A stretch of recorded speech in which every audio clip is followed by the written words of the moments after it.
my life, I faced racism. Starting in kindergarten, my teachers only ever asked about my mom, assuming that my dad wasn't in the picture. At just 6 years old, I remember being so terrified when my dad got pulled over on our way home. I remember workers following my mom and I around the store, as if we couldn't afford a $5 lip gloss. When I speak, I'm repeatedly met with shocked faces, and wow, you're so articulate, as if the idea of a black girl being able to speak her mind is miraculous. In elementary school, when all of my friends had boyfriends, I was a sidekick, because the media told me that people don't really like black girls like that. Even when I fell and scratched my knee, the only Band-Aids available were labeled nude, but they contrasted so heavily against my melanin-rich skin.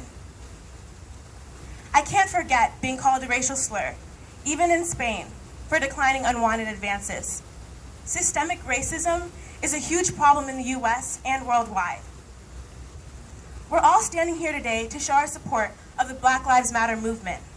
We're here to support George Floyd, Trayvon Martin, Tamir Rice, Michael Brown, Eric Gardner, Philando Castile, Breonna Taylor, and countless others who died at the hands of the police. As we're dealing with the recent murders of black men and women in America, we have to ask ourselves, how did this come to be? What flaws in our system allow black people to be treated like we're less than? If we take a look at history, racism is ingrained in our society.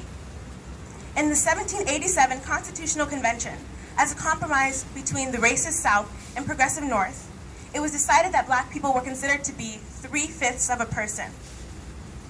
This agreement served as a way to provide Southern states with more representation in the government, and they used this representation to pass laws that disadvantaged slaves.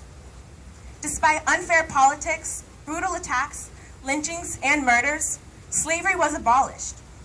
Ratified on December 6, 1865, the 13th Amendment outlawed slavery, except for criminals. The 13th Amendment created a loophole that is being exploited to this day. Right after its ratification, white people began arresting black people for petty crimes to push them back into servitude. Currently, the prison system incarcerates black people at more than 5 times the rate of white people. Additionally, the system profits off of the entrapment and labor of these individuals. As the issue of mass incarceration began booming, black codes served as another way to imprison black men for doing nothing, black men and women for doing nothing. As if imprisoning innocent men wasn't enough, convict leasing allowed for white farmers to use these criminals for no pay in their farms. Shortly after black codes, the Jim Crow laws were enacted in the late 1800s into the 1900s in the South. These laws segregated black and white people, only offering fair opportunities to white people. Separate but equal was really separate and unequal, which was proved in the groundbreaking Brown v. Board of Education Supreme Court case. Kids like me and you had to walk through crowds of protesters and wipe spit off of their faces just to get an equal education. Against all odds, the black community has made it incredibly far. From shackles to doctors, lawyers, and CEOs, this community is amazing. Every day, we must continue to fight. We will use our voices until every innocent black person is free.